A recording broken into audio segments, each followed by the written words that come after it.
Why do I look like that? This is really bad lighting. It's the best we're gonna get, so. She's a Mona Lisa. Everyone's lining up to see her. Hi guys, welcome back to my channel. So today I'm just gonna get straight to it.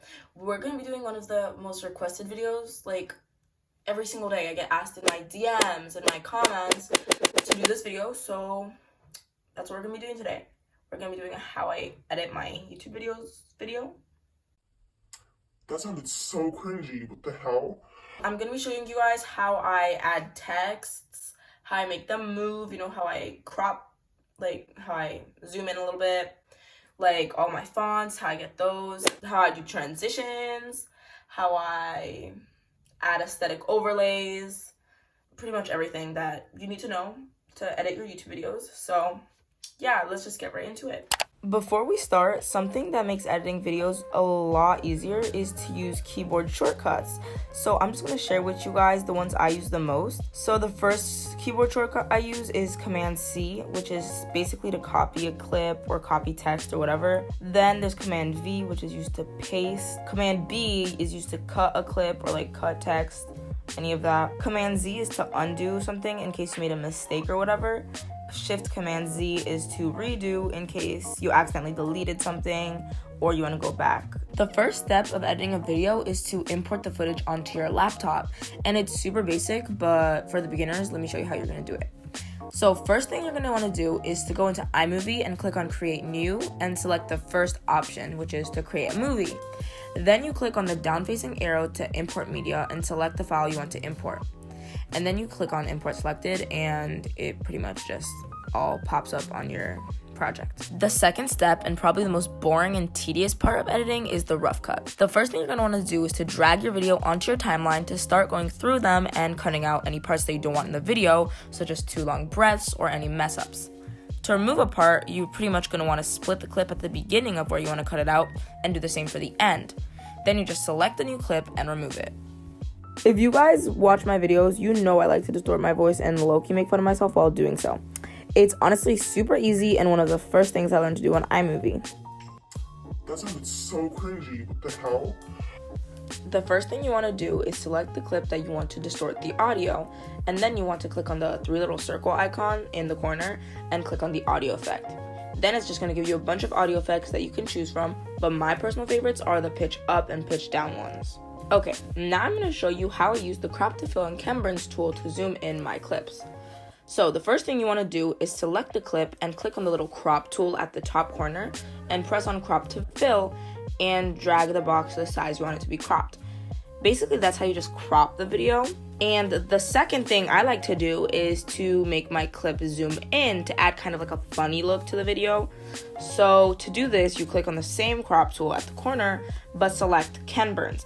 And basically, there are two boxes that are going to pop up, which just to show where you want the zoom to start and to end.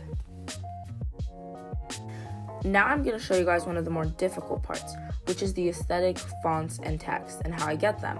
So iMovie's fonts are just plain ugly, but I find a way to get those cuter ones, but it does take quite some extra effort. So to make my fonts, I actually use my phone. I use the app Fonto. Basically, I go into Fonto and make a green screen and just put my text over that.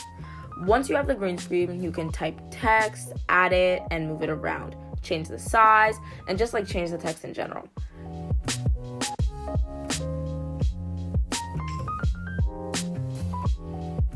So once you finish, you airdrop that to your computer and just drag it to the place you want it to be.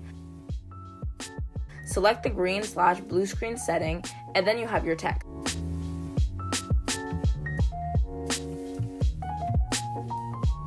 Making your text move is also super simple.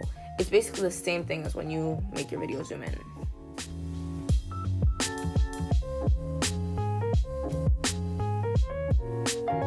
Now I'm going to show you how to add borders, which really just makes your video overall more aesthetic and just gives more of that aesthetic vibe, you know? So first thing is first, put both layers of video on your timeline, the background and the overlay.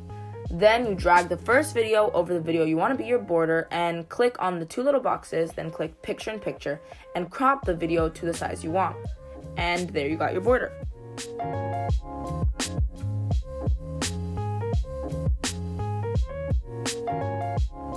Okay, so now I'm going to show you how to download and use green screens. First things first, go into YouTube and search up green screen of whatever you want. And so once you have that green screen you're looking for, you're going to copy the link and paste it into this website called YouTube to MP3. So make sure that you select MP3 at the bottom, and then you can download your video onto your laptop.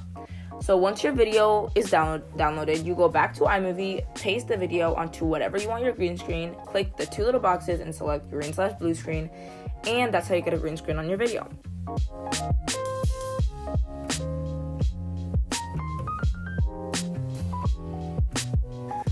Okay, so now I'm going to show you how to do transitions and how to get those transition sound effects. So up in the corner there's a transition button. You're going to want to click on that, select the transition you want to use, and drag it onto your timeline between the two clips you want the transition to be in between. So I like to change the time to 0.2 so the transition is extra fast. iMovie also has its own audio library, so for transitions I like to use the golf hit sound. You select it and drag it under your transition, and that's basically it. Okay, so last thing I'll be showing is how I find and add music to my videos. I like to use this app called thematic.com, which is an easy way to find copyright-free music. All you have to do is credit the artist in your description box. So once you find the song you like, there's a down-facing arrow. You click on it and it'll automatically download to your laptop. So giving credit is also super easy. All you do is click the link and it'll automatically copy, and you paste it into your description box, and that's basically it. She's a Mona Lisa. Everyone's lining up to see her.